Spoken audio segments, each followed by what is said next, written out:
बहुत सारे टर्मिनोलॉजीज हमने लास्ट ईयर पढ़े थे. They are all going to get repeated now. So let's do a little recap of what we have, but what we already know about relations and functions. A relation R from a set A to a set B. ठीक है, मतलब दो set होते हैं, दो set, उनके बीच में हम रिलेशन एस्टैब्लिश करते हैं. ये दो अलग अलग सेट भी हो सकते हैं, ए और बी. ये दो सेम सेट भी हो सकते हैं. कभी कभी रिलेशन ऑन सेट ए ऐसा लिखा जाता है, तो दोनों सेम सेट भी हो सकते हैं. मतलब relation from one set to itself. ठीक है, ऐसा भी हो सकता है. रिलेशन ऑन अ सेट उसको बोलते हैं. सो before that, just learn the general definition of a relation. A relation R from set A to set B is a subset of A cross B. A cross B. Now किसी को याद है last year हमने पढ़ा था A cross B, इसको क्या बोलते हैं? What do you call this?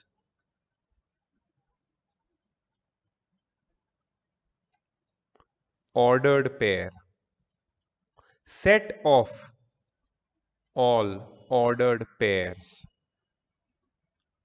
ठीक है, सेट ए और सेट बी में आने वाले सारे एलिमेंट्स की अगर हम ऑर्डर्ड पेयर बना दें, ठीक है, और उस ऑर्डर्ड पेयर का सेट बना दे, तो वो ए क्रॉस बी सेट कहलाएगा. सो A cross B is the set of all ordered pairs which is formed from set A and set B. और ये ordered pairs का जो सेट है उसका सबसेट हमारा रिलेशन R होता है.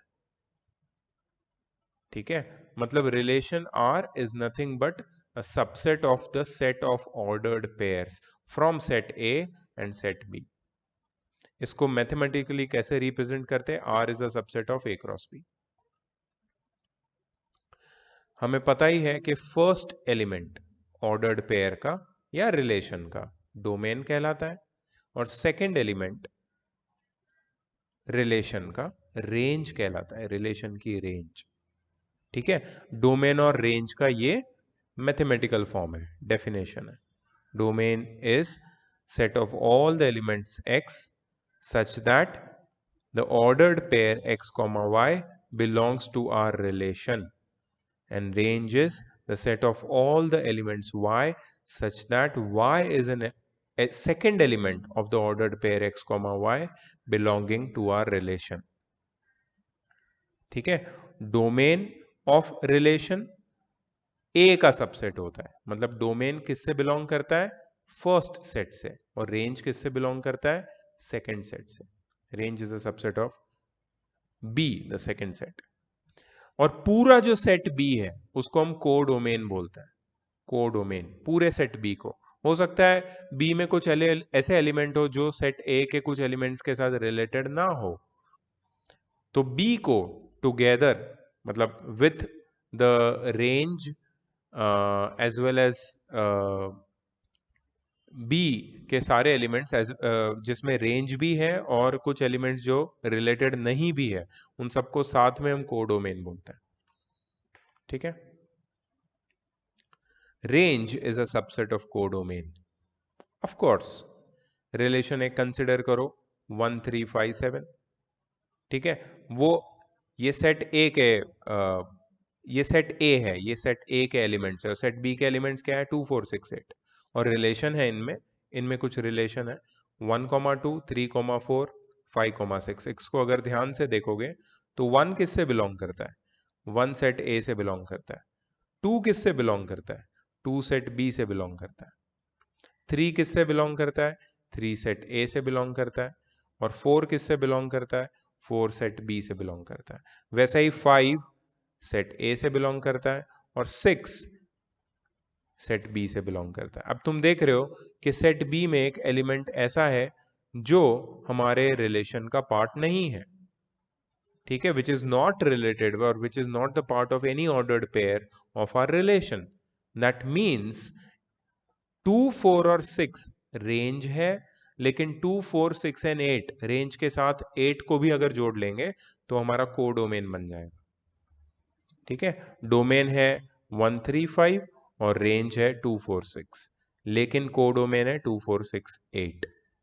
ओके, अगर कोई ऑर्डर्ड पेयर रिलेशन को बिलोंग करता है तो हम लोग ऐसे लिखते हैं A comma B belongs to R, और हम लोग ऐसे भी लिख सकते हैं A is related to B, A capital R B, A is in relation R to B, actual way of saying that A is in relation R to B.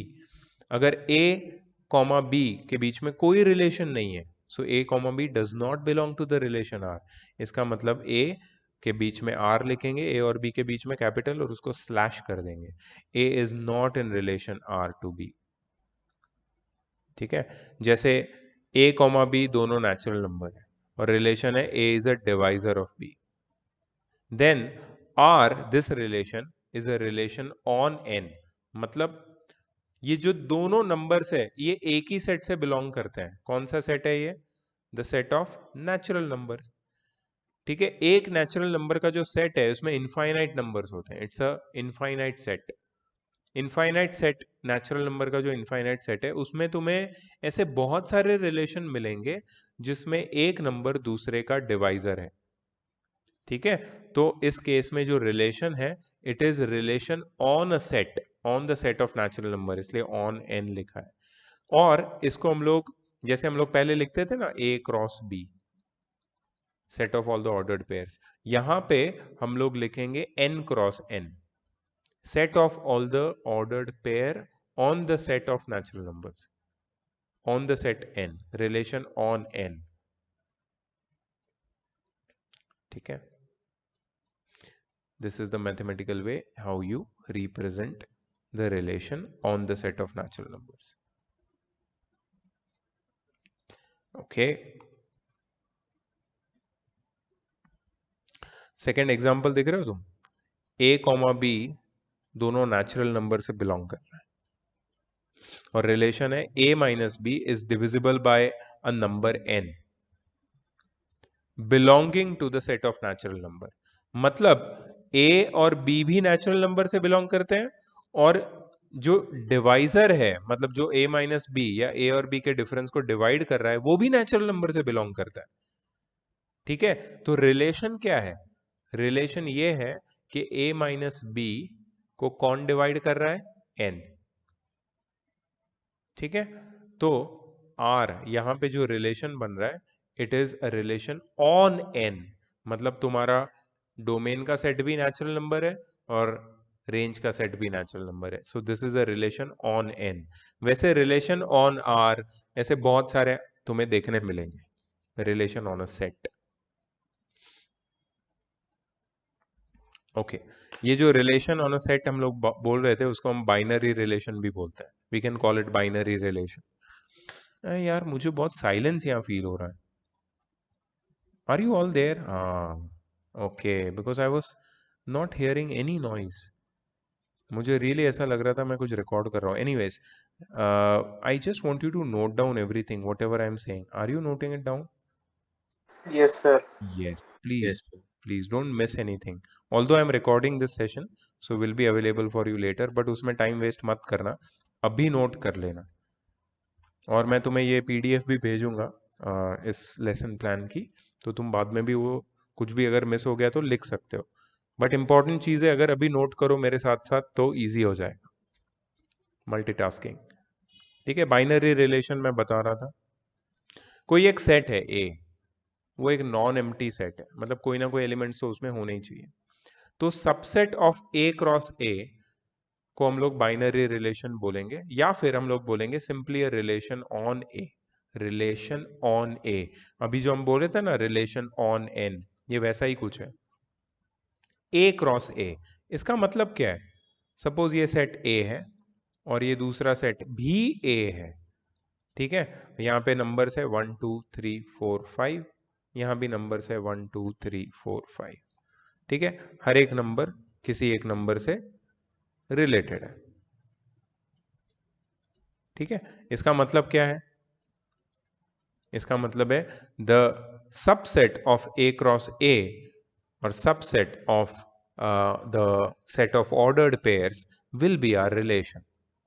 ठीक है, तो हमारे रिलेशन में कौन से ऑर्डर्ड पेयर्स आएंगे, 1,1, 2,2, 3,3। ठीक है, यहाँ पे इस टाइप के रिलेशन को जो सेम सेट पे एग्जिस्ट करता है उसको बोलते हैं रिलेशन ऑन ए। ए क्या है, हमारा गिवन सेट। क्वेश्चंस में एक ही जगह पे you will find N, you will find W, you will find Z, you will find Q, you will find R, N being natural number, whole number, integers, rational number, real number.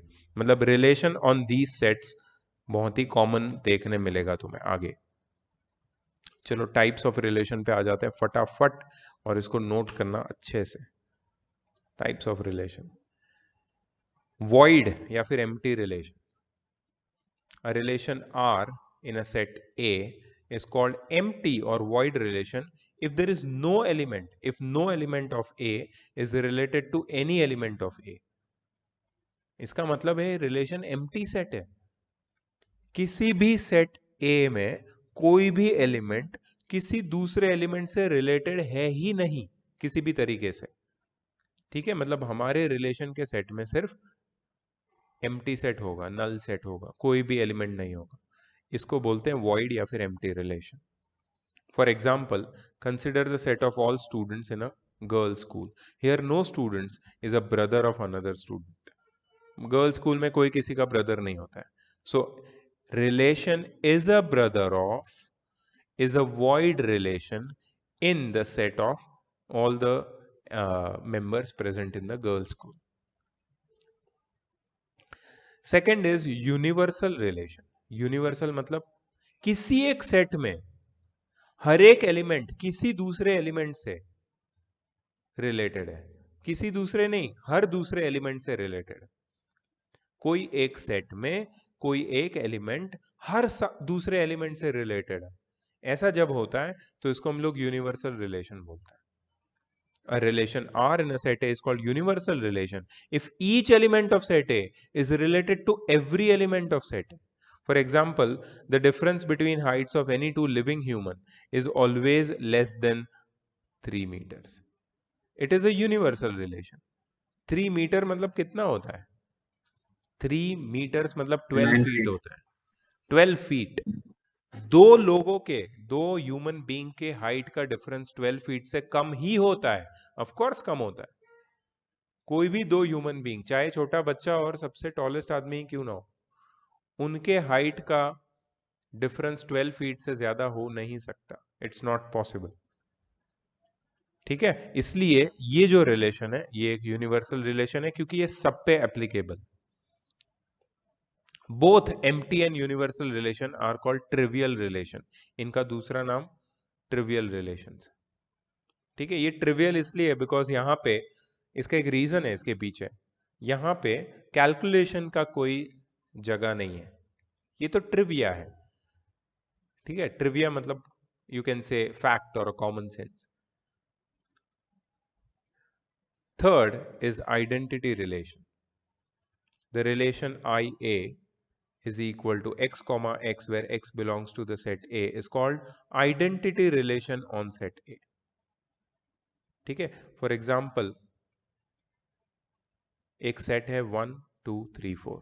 Identity relation में क्या होगा, हर element खुद के साथ ही related, मतलब 1 1 2 2 3 3 4 4। ऐसा जब set बनेगा आई ए, वो रिलेशन, वो जो सेट बनेगा वो रिलेशन को हम लोग आइडेंटिटी रिलेशन बोलेंगे। हर एलिमेंट खुद से ही रिलेटेड है। ठीक है, मेरे को बताओ आइडेंटिटी और यूनिवर्सल में क्या फर्क है? Who can tell me? Identity relation और यूनिवर्सल में क्या फर्क है? यूनिवर्सल में कोई भी किसी से भी रिलेट कर सकता है, लेकिन आइडेंटिटी में खुद से रिलेट होना पड़ता है। यूनिवर्सल में खुद से तो होता ही है रिलेट, वो किसी और से भी हो सकता है, किसी भी और से हो सकता है। आइडेंटिटी में सिर्फ खुद के साथ रिलेट होता है। You are right. ठीक है, इसके बाद आता है inverse relation. Inverse relation is very interesting.